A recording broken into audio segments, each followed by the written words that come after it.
الحمد لله نحمده ونستعينه ونستغفره ونؤمن به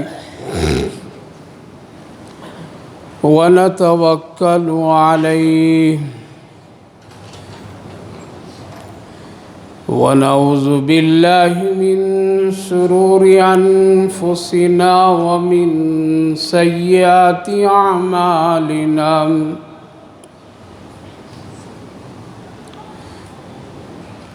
من يهده الله فلا مضل له ومن يضلله فلا هادي له ونشهد أن لا إله إلا الله وحده لا شريك له ونشهد أن سيدنا ونبينا وحبيبنا ومولانا محمدا عبده ورسوله وصلى الله تعالى عليه وعلى آله وأصحابه أجمعين أما بعد فأعوذ بالله من الشيطان الرجيم بسم الله الرحمن الرحيم وقلنا يا آدم اسكن أنت وزوجك الجنة وكلا منها رغدا حيث شئتما ولا تقربا هذه الشجرة فتكونا من الظالمين صدق الله العظيم وصدق رسوله النبي الكريم ونحن على ذلك لمن الشاهدين والشاكرين والحمد لله رب العالمين۔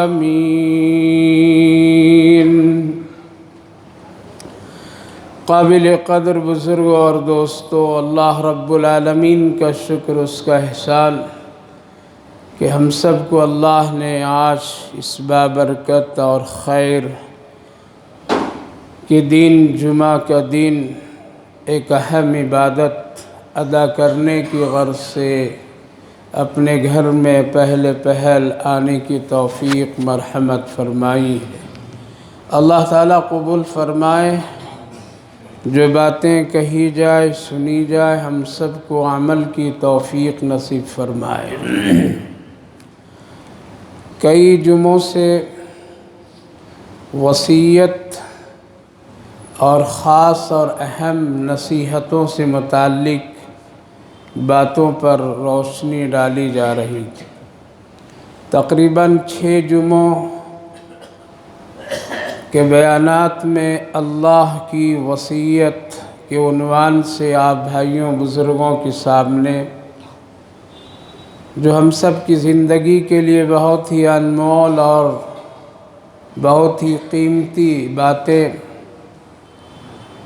جو قرآن کریم میں اللہ نے ذکر فرمایا، اس پر آپ حضرات کے سامنے گوش گزار ہوا تھا۔ ظاہر ہے کہ اگر کسی انسان، کسی دنیا کے بڑے پڑھے لکھے لوگوں کی اگر بات ہو تو تھوڑی دیر ہم اور آپ کہہ سکتے ہیں کہ یہ ان کی بات ہے، اس میں کچھ نہ کچھ مفاد، غرض اور کچھ کمی ہے۔ لیکن اللہ رب العالمین جو بے نیاز ہے، ہم سب کے خالق اور مالک ہے، وہ ہم سب پر بہت بڑا کرم فضل فرماتا رہتا ہے۔ اس کی بات بڑی سچی، بہت حق والی ہوتی ہے۔ ظاہر ہے کہ جب بات اللہ کی ہو تو ہم سب کو عمل بھی کرنا چاہیے، چونکہ اللہ کی بات میں کوئی غرض نہیں، کوئی تقاضے اور بندوں سے کسی چیز کی حاجت نہیں۔ عمل کریں گے تو فائدہ ہم سب کو ہوگا، نہیں عمل کریں گے تو نقصان ہم سب کا ہوگا۔ تو وہ باتیں جو تھی وصیت کے طور پر وہ عرض کیا۔ آج مناسب سمجھتا ہوں کہ اللہ رب العالمین نے جس کے ذریعے سے اس دنیا کی آبادی کو پھیلایا اور جو سب سے پہلے انسان بنے اور سب سے پہلا انسان بنائے گئے، جس کو ہم اور آپ حضرت آدم علیہ السلام کے نام سے جانتے ہیں، سب سے پہلا انسان، سب سے برگزیدہ، اللہ کا بندہ،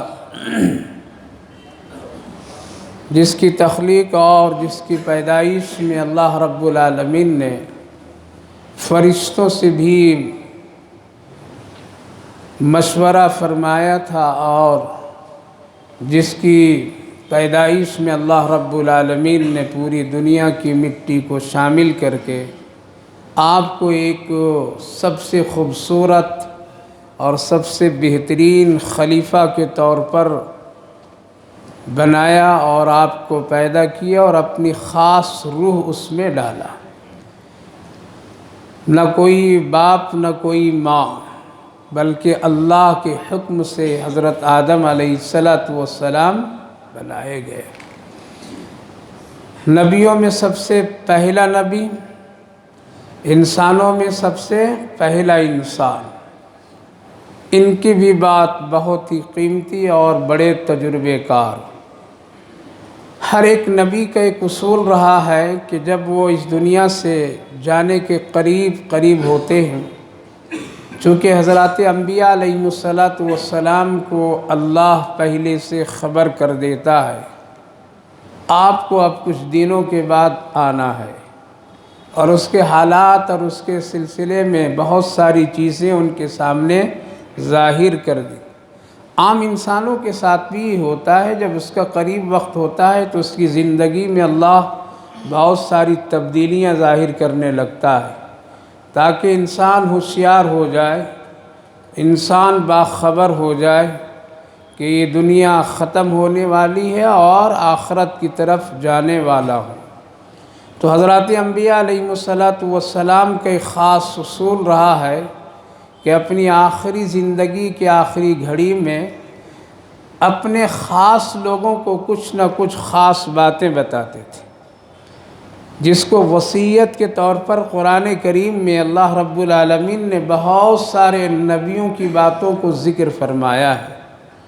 حضرت یعقوب علیہ السلام بھی اپنی اولاد کو وصیت ووصّا بہا کے نام سے یہ آیت کریمہ موجود ہے، انہوں نے بھی وصیت کی کہ اے میرے بیٹو، تم کو فلاں فلاں فلاں کام کرنا ہے، اللہ کے ساتھ شرک نہیں کرنا ہے، اور بہت ساری آخرتی کی بات، دنیا کی باتیں نہیں۔ ہم اور آپ جو ہوں اور موقع ملے تو دنیا ہی کی باتیں ہم کر سکتے ہیں، اس لیے ہماری روح اور ہمارا جسم دنیا سے زیادہ متاثر ہوتا ہے۔ اسی طرح سے دوسرے انبیاء علیہ السلام کی بھی خاص باتوں کو اللہ نے ذکر فرمایا ہے، اور وہ وصیت کے نام سے علماء اس کو جمع کیے۔ قرآن کریم میں بھی جگہ جگہ مذکور ہے۔ اللہ کے رسول صلی اللہ علیہ وسلم بھی اپنے آخری وقت میں خاص باتیں اپنے لوگوں کو بھی بتایا، اس کا بھی تذکرہ حدیث پاک میں موجود ہے۔ آج میں حضرت آدم علیہ السلام کی 5 حالانکہ 10 باتیں اس کا خلاصہ کر کے علماء کرام نے 6 باتوں میں لایا ہے۔ 5 نصیحت اور 5 باتیں ایک جگہ اور ایک الگ سے بڑی اہمیت اور اہتمام کے ساتھ ذکر فرمایا۔ ان کے بیٹوں میں ایک بیٹا حضرت شیس علیہ السلام ہے، وہ بھی پیغمبر بنے، اللہ نے ان کو نبی بنایا۔ یہ حضرت آدم علیہ السلام کے خاص اولادوں میں سے، جس کو اللہ نے نبی انہی کے دور اور زمانے میں بنایا۔ ان کو انہوں نے خاص طور سے وصیت کی جو بڑی اہمیت کی حامل ہے۔ چلیے آپ آج کے علماء کی وصیت اور خاص نصیحت اور باتیں نہ مانیں، لیکن ان کی تو باتیں ماننے کی نیت کر لیجئے۔ ان کی باتوں میں تو کوئی جھوٹ نہیں، کوئی مفاد نہیں، کوئی غرض نہیں۔ آپ ہمارے اور دوسرے علماء کے بارے میں کہہ سکتے ہیں کہ مولوی صاحب تقریر کی جوش میں کچھ باتیں کہنے چاہ رہے ہیں، اس لیے چلو سنو انسنا کر دو، لیکن یہ حضرات جو کہہ کر کے چلے گئے ہیں وہ ہمارے اور آپ کے لیے بڑی قیمتی ہے۔ خود بھی ہم سمجھیں اور اپنے آل اولاد کو بھی سمجھائیں، اور جب اگر موقع اللہ کبھی فرصت کے لمحات میں خوشیوں کے موقع پر اگر کبھی موقع ملے تو گھر میں بھی بیٹھ کر کے ان وصیتوں اور نصیحتوں کا تذکرہ کیا کیجیے۔ آج جو ہمارے گھر سے اچھی باتیں نکل گئی ہے، سننے سنانے کا ماحول جو ختم ہو گیا ہے، اس کی ایک خاص وجہ یہی ہے کہ جو ایک مزاج تھا بڑوں کی کہ وہ بیٹھتے تھے گھر میں، یا جو مزاج تھا کبھی بڑے مہمانوں کا آنے کا، اور ہمارے خاندانوں کے بڑے لوگ کبھی گھروں میں آتے تھے تو خاص کر لوگوں کو ایک خاص نصیحت دے کر کے جایا آیا کرتے تھے۔ گھر کے بڑے بزرگ، ماں بہنیں، دادی دادیاں، خالائیں، یہ سب جو ہوتی تھیں وہ اپنے بچوں کو ساتھ میں بیٹھا کر کے اچھی اچھی باتیں، قصے، کہانیاں سنایا کرتی تھی۔ اب تو یہ مزاج ہی نہیں ہے۔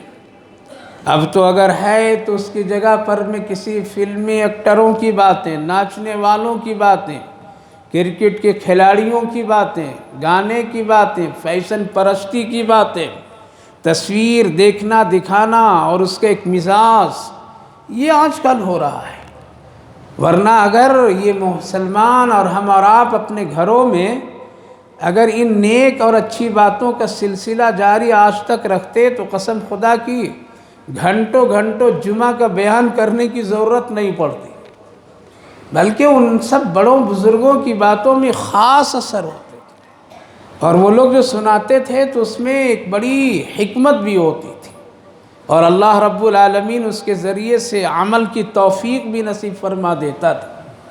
تو جو باتیں آپ سنیے گھر میں سنائیے، جو باتیں آپ یہاں سنیے اس کو سنانے والے بنیے، گھر میں جا کر کے وقت لگائیے، کبھی کھانے کے وقت میں کھا کر کے بیٹھ جائیں دسترخوان پر، 5 منٹ میں کوئی روز ایک معمول بنائیے، کوئی ایک حدیث کا ایک ٹکڑا جو سنے وہ سنائیے، کسی بڑوں کی ایک نصیحت ہے وہ سنائیے، اپنی زندگی کے کوئی تلخ تجربات بتائیے اپنے بچوں کو، اپنے عورتوں کو، اپنے گھر والوں کو، دسترخوان پر مل جل کر کے بیٹھ کر کے کھانے کی عادتیں بنائیے۔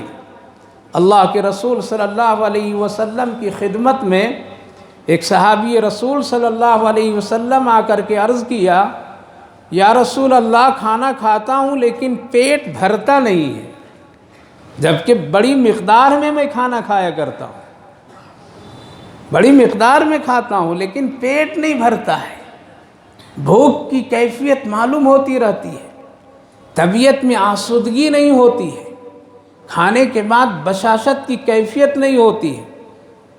آپ صلی اللہ علیہ وسلم نے یوں نہیں فرمایا جاؤ ذرا کسی ڈاکٹر حکیم سے یہ بات معلوم کرو، وہ بتائیں گے شاید کچھ لیور میں کمزوری، معدے میں خرابی یا اور کچھ ہو اس کی وجہ سے۔ کیا آپ نے فرمایا کیا تم اپنے گھر والوں سے الگ تھلگ ہو کر کے کھانا کھاتے ہو کیا؟ کہا کہ ہاں یا رسول اللہ، ہمارے گھر میں لوگ الگ الگ کھانا کھایا کرتے ہیں۔ کہا کہ اسی وجہ سے تیرا پیٹ نہیں بھرتا ہے، جاؤ گھر میں مل کر کے ایک ساتھ بیٹھ کر کے کھایا کرو، اور جب تم کھایا کرو تو اس وقت میں کوئی نیکی کی باتیں بھی کیا کرو۔ یہ ایک وقت ہوتا ہے اپنے گھر میں خوبصورت ماحول، جس وقت دسترخوان پر بڑے بوڑھے چھوٹے سب ہوتے ہیں تو کبھی کبھی بڑے لوگ موقع نکال کر کے کوئی نصیحت کیا کریں، کبھی اپنے بچوں کو اپنی زندگی کے کوئی تلخ تجربات اور کچھ کبھی دکھ سچ ان کے سامنے لایا کیجیے۔ صرف جمعہ کے بھروسے پر میں زندگی مت گزاری۔ تو تو میں آئیو بزرگوں عرض یہ کر رہا تھا کہ ہمارے بڑوں نے بڑی قیمتی باتیں کہہ کر کے گئے۔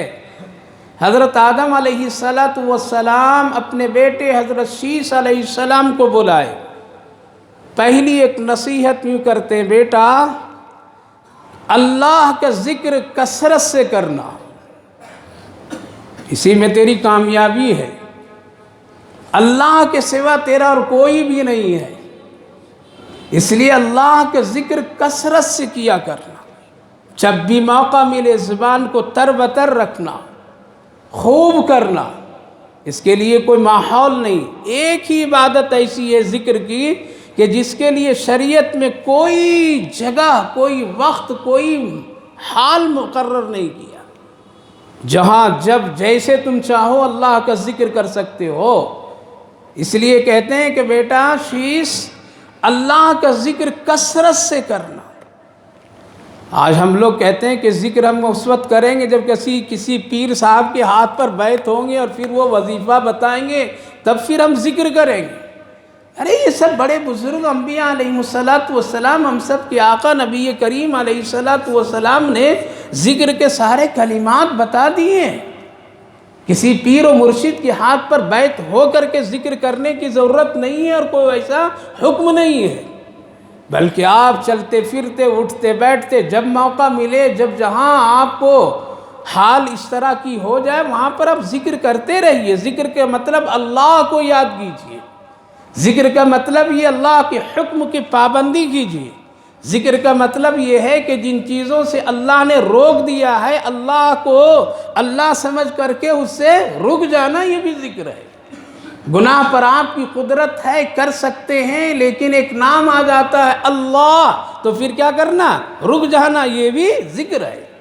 تو چلتے پھرتے اٹھتے بیٹھتے کھاتے پیتے جہاں جب جیسا موقع ماحول ملے، بیٹا شیش ذکر اللہ کا کثرت سے کرنا۔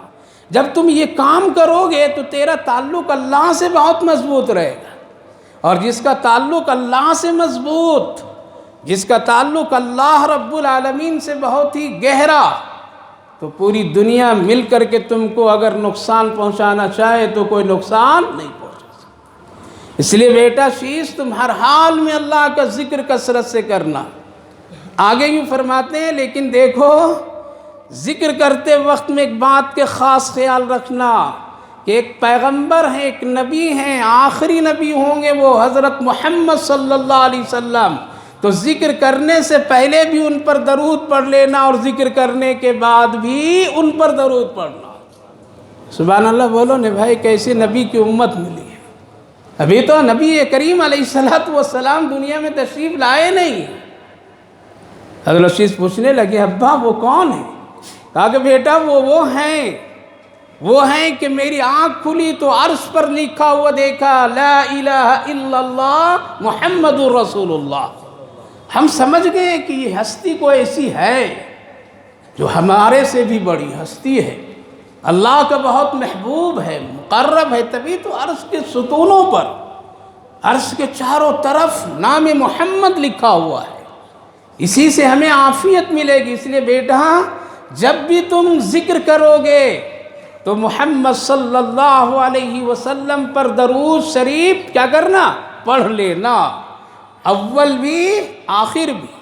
میں جنت میں جب گیا تو وہاں بھی جنت کے ہر در و دیوار ستونوں پر نام دیکھا تو صرف ایک ہی نام، محمد محمد محمد۔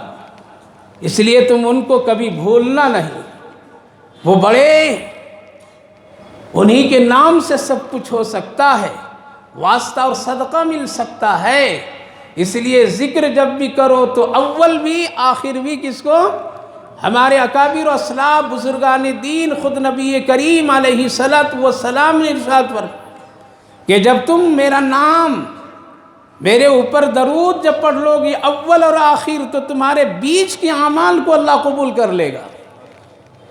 آج ہم درود شریف پڑھنے میں اتنا بخیل ہیں، اتنا بخیل ہے، اللہ اکبر، گانے سن لیں گے، گھنٹوں گھنٹوں بکواس موبائلوں پر کر لیں گے، نہ زبان درد ہوتی ہے، نہ کان پھٹتا ہے، نہ احساس ہوتا ہے، لیکن بیٹھ کر کے 100 مرتبہ صبح و شام پیارے نبی پر درود پڑھنا مشکل ہو جاتا ہے۔ ہماری عادت نہیں ہے، ہم نے وہ سمجھا ہی نہیں ہے کہ کس کی برکت سے یہ پاکیزہ زندگی ملی ہے، ہم نے یہ سمجھا ہی نہیں کہ کس کے صدقے میں ہم مسلمان بنے ہیں، ہم جاننا چھوڑ دیے ہیں کہ کس کی دعاؤں کی برکت سے چہرہ انسان کا نظر آ رہا ہے، ورنہ بدکاریوں اور گناہوں کی وجہ سے چہرہ بندر اور سور نظر آتا۔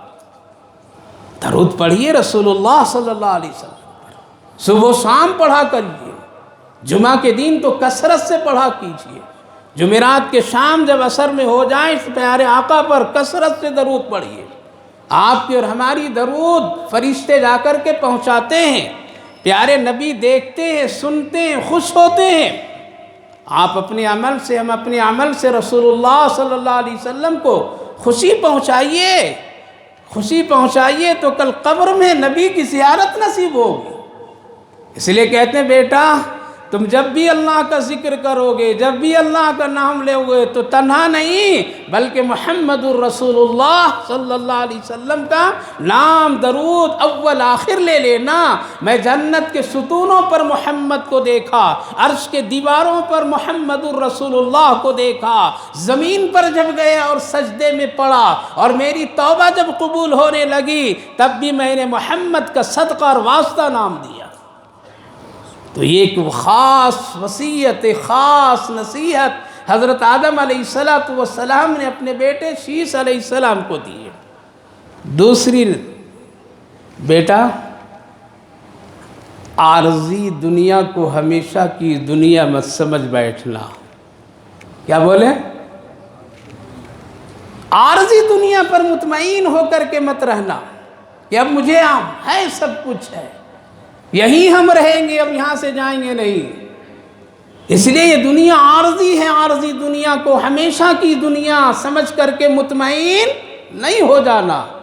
جنت میں میں آیا تو میں بھی یہ سمجھ لیا تھا کہ اب یہاں سے نہیں جاؤں گا، لیکن میں بھی یہاں سے نکال دیے گیا۔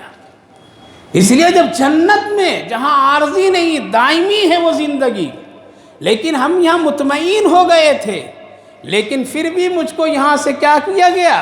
نکال دیا گیا۔ اس لیے یہ دنیا تو عارضی زندگی ہے، یہاں کی دنیا کی زندگی ایک مسافرانہ زندگی ہے، اس کو ہمیشہ کی سمجھ کر کے یہیں بسنے رہنے کے لیے تم آخرت کو بھول کر کے یہیں تیاری میں نہیں رہ جانا، اور یہ سمجھ لینا کہ یہاں یہیں ہے، یہاں سے ہم جائیں گے نہیں، یہاں سے مجھے کوئی لے جائے گا نہیں، یہاں سے مجھے ہٹنا نہیں، یہاں سے مجھے کہیں کوئی نکال سکتا نہیں ہے۔ نہیں، یہ عارضی زندگی ہے، یہ عارضی دنیا ہے، یہ فنا ہونے والی ہے۔ کیا فرمایا قرآن کریم میں اللہ رب العالمین نے؟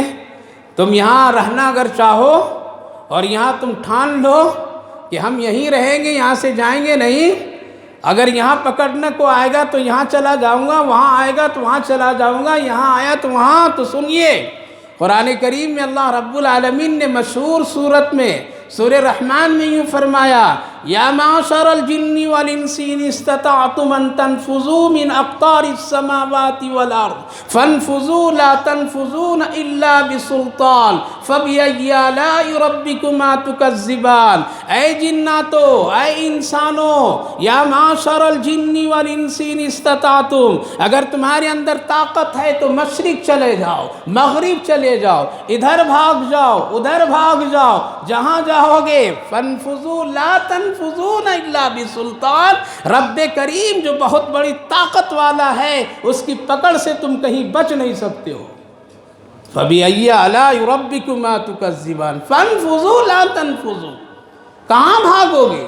مشرق بھی اللہ کی، رب المشرقین و رب المغربین، شمال بھی، جنوب بھی، آسمان بھی، زمین بھی، کہیں بھاگ نہیں سکتے ہو۔ اس لیے اس دنیا کو ہمیشہ کی دنیا سمجھ کر کے یہیں رہنے کے لیے پوری تیاری اور یہیں بسنے بسانے کے لیے آخرت مت بھول جانا بیٹا، یہ عارضی ہے۔ میں بھی جنت میں اپنے آپ کو سمجھ بیٹھا تھا کہ اب یہاں سے نکالے نہیں جاؤں گا، باہر نہیں کیے جاؤں گا، لیکن ایک وقت ایسا آیا، حالات ایسے آئے کہ مجھ کو بھی جنت سے نکلنا پڑا۔ اس لیے کسی عارضی جگہ کو اور کسی دوسرے کی جگہ کو تم ہمیشہ سمجھ کر کے مت بیٹھنا، ہے نا؟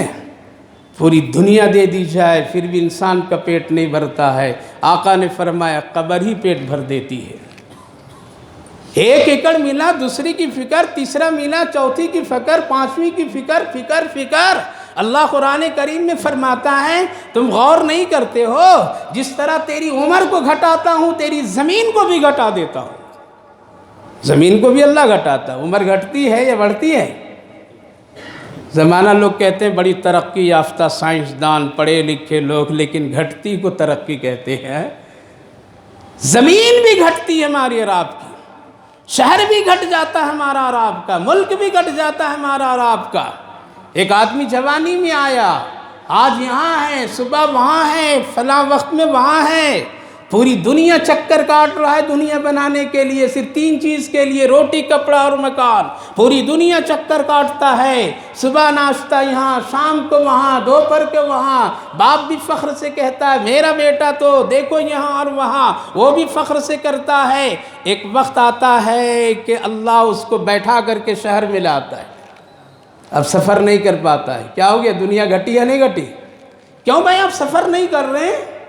نہیں اب اتنی طاقت نہیں ہے، اس لیے چاہا کہ اپنے شہر میں اپنے ملک میں ایک آفس کھول کر کے یہیں کماؤں۔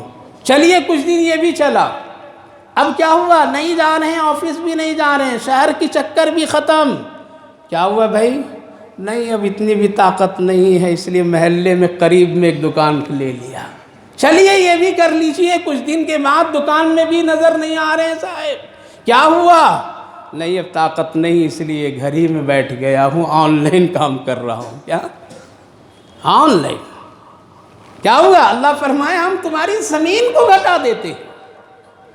دوڑ رہا تھا مشرق و مغرب، شہر میں لایا، شہر سے تجھے محلے میں لایا، محلے سے تجھے گھر کے قریب لایا، گھر کے قریب سے اب آ کر کے گھر کے دیوار کے اندر لا دیا۔ اب وہیں چلتا پھرتا، کچھ دن کے بعد اللہ نے کمرے میں داخل کر دیا، کمرے سے باہر نہیں ہو رہا۔ کیا ہوا؟ نہیں باہر، نہیں چلنا پھرنا بند۔ ارے کس نے بند کر دیا؟ کیا ہے؟ گھٹ رہی ہے، کتنی بھی دنیا کو سنوار لیجیے گھٹ جاتی ہے۔ اب بستر پر ہے، نہیں نکل پا رہا ہے، گھر کے 4 دیواری تک نہیں آ پا رہا ہے، دروازے تک نہیں آ پا رہا ہے، وہیں سب کچھ ہو جا رہا ہے۔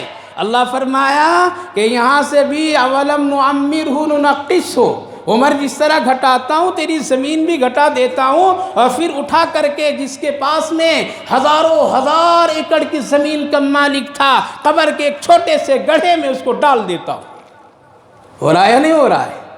اس لیے بیٹا اس عارضی دنیا پر دل اتنا نہیں لگا لینا، اتنا مطمئن نہیں ہو جانا، اور یہ نہیں سمجھنا کہ ہم کو کوئی پکڑ کر کے نہیں لائے گا، نکالے گا نہیں، اس کو چھڑائے گا نہیں، بلکہ تم کو چاہتے نہ چاہتے ایک دن اس عارضی دنیا سے جانا پڑے گا۔ اس لیے اتنا ہی دل لگائیے جتنا یہاں لگانے کا حکم ہے۔ اللہ کے رسول صلی اللہ علیہ وسلم حضرت عبداللہ ابن عمر رضی اللہ عنہ کو دیکھا کہ اپنی مٹی کی دیوار جہاں جہاں پھٹ گئی تھی وہاں وہ ذرا چونے اور مٹی لگا کر کے مرمت فرما رہے تھے۔ آقا نے دیکھا اور دیکھ کر کے فرمایا ارے عمر کا بیٹا تو دنیا بنانے میں لگ گیا ہے۔ کیا ہوا یا رسول اللہ؟ یہ دنیا بنانے میں لگ گئے، مسافر کی طرح زندگی گزار لو، آخرت بناؤ۔ چھوڑ دیے۔ وہ بڑھیا آئی تھی نا موسیٰ علیہ السلام کے پاس، میرا پوترا انتقال کر گیا ہے، ذرا دعائے مغفرت کر دو موسیٰ، آپ اللہ کے نبی ہیں۔ کہا کہ عمر کتنی؟ کہا کہ عمر 400 سال، ابھی چھوٹا معصوم بچہ 400 سال مر گیا، انتقال کے مغفرت کی دعا، سر پکڑ لیے۔ کہا کہ بوڑھی ماں آخری نبی اور آخری نبی کی امت کی عمریں کتنے ہوگی؟ 60 70 80 100، اس سے زیادہ نہیں۔ بڑھیا نے پوچھ گھر بنائیں گے وہ لوگ؟ کیا یہ 100 70 سال کے لیے گھر بنائیں گے وہ لوگ؟ کہا کہ اتنے مضبوط بنائیں گے، ہزاروں سال کی تدبیریں، پوتے نواسے نواسیاں سب کے ایک ہی مرتبہ فکر کریں گے، اتنی اونچی ہوگی کہ لوگ دیکھیں گے تو سر کا ماما نیچے گر جائے گا۔ کیا کہتی بڑھیا؟ کیا کہتی اس عارضی دنیا کے بارے میں؟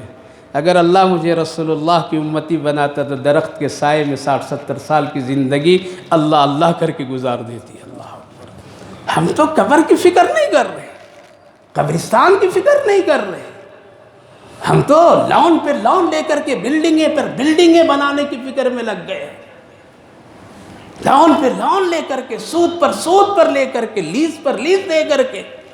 یا اللہ کیا یہیں رہو گے؟ چھوڑ دیجئے دوسروں پر نظر ڈالنا، بنانے دیجئے یہود و نصارہ کو، بنانے دیجئے جن کے لیے دنیا جنت ہے، بنانے دیجئے۔ مسلمان کی یہ شان نہیں ہے، ضرورت کے لیے کر لیجئے، یہ بہت اچھی بات ہے، لیکن اس کے پیچھے بن جا، نماز بھی چھوڑ دو، قرآن بھی چھوڑ دو، شکل بھی بدل جائے، مسلمان دیکھنے میں نہیں لگتے، مسجد سے نکل جائیں، نوجوانوں کی حالت اتنی بری ہے، اللہ اکبر، تلاش کرتے ہیں شہر میں چل پھر کر کے، راستوں میں ڈھونڈتے ہیں کہ کہیں مسلمان کوئی نوجوان نظر آ جائے، قسم خدا کی شکلیں نظر نہیں آتی، لگتا ہے جیسے کہ کوئی کفرستان کی کسی گھاٹی میں ہم گھوم رہے ہیں، سلام کرنا چاہتے ہیں کہ کسی مسلمان کو چلتے پھرتے 150 مرتبہ سلام کریں تو راستوں میں کوئی مسلمان کی شکلیں نہیں نظر آتی ہیں، مسلمان کھڑے ہیں لیکن شکل نہیں ہے، چہرے پر نور نہیں ہے، لباس میں مسلمان کی پہچان نہیں ہے، اوباشی قسم کے لوگ ہیں، بدماش قسم کے آج کے نوجوان نسلیں زندگی گزار رہی ہیں، ڈھونڈتے ہیں کہ کوئی سلام کا جواب دے دے، قسم خدا کی مل نہیں رہا، اتنی دنیا میں مست۔ فرمایا حضرت آدم علیہ السلام، بیٹا عارضی ہے یہ، دل اتنا نہیں لگانا۔ دوسری نصیحت، بیوی کے خواہش پر اپنی خواہش کی پوری نہیں کرنا ورنہ بڑی شرمندگی ہوگی۔ میں نے جنت میں بیوی کی خواہش پر پھل کھا لیا تو آج تک کہ شرمندہ ہوں، اللہ اکبر، ہے نا؟ آج کی ماں بہنیں بھی ایسی ہے، اللہ حفاظت فرمائے، اور ہم اسی کے لٹھو ہو گئے ہیں، نماز نہیں پڑھا سکتے ان کو، قرآن نہیں پڑھا سکتے ہم ان کو، نیکی کی دعوت نہیں دے سکتے ہیں، لیکن یہ ہے سنڈے آ جائے پانی پوری کھانے کے لیے پھریں گے غیروں کی طرح، حواس کی طرح، اپنی ماں بہنوں کے بھی سڑکوں پر کھڑے کر کے، یہ ہے مسلمان کی شان ہے، یہ نہ ایسی خواہش مت پوری کرو کہ جس سے اللہ بھی تیرے پر لعنت برسا دے، شرمندگی ہو، اسلام بدنام ہو جائے۔ بیٹا خبردار، بیوی کی ناجائز خواہش پر یا کسی خواہش پر اپنے آپ کو اس میں نہیں لگ جانا اور پوری کرنے میں، جس کی وجہ سے تم کو شرمندہ ہونا پڑے، یہاں بھی اور وہاں بھی۔ میں نے پھل کھا لیا، کھایا تھا نہیں تو شرمندہ، کہا کہ آج تک شرمندگی ہے۔ سوال یہاں ایک بات، کیا پھل کھانے سے اس کا کچھ اثر ہوتا ہے کیا؟ پھل ہو یا کھانا ہو، اس کے کھانے سے کچھ اثر ہوتا ہے کیا؟ حضرت آدم علیہ السلام پر اثر ہوا، کیا ہوا؟ اللہ نے فرمایا فَلَا تَقْرَبَ هَذِهِ الشَّجَرَ فَتَكُونَ مِنَ الظَّالِمِينَ، اے آدم جنت سب تیری ہے، پوری تیری ہے، نعمت تیری ہے، ایک درخت اس میں قریب نہیں جانا، وَلَا تَقْرَبَ هَذِهِ الشَّجَرَ۔ تو شیطان نے بڑی اچھی پٹی پڑھائی حضرت حوا کو،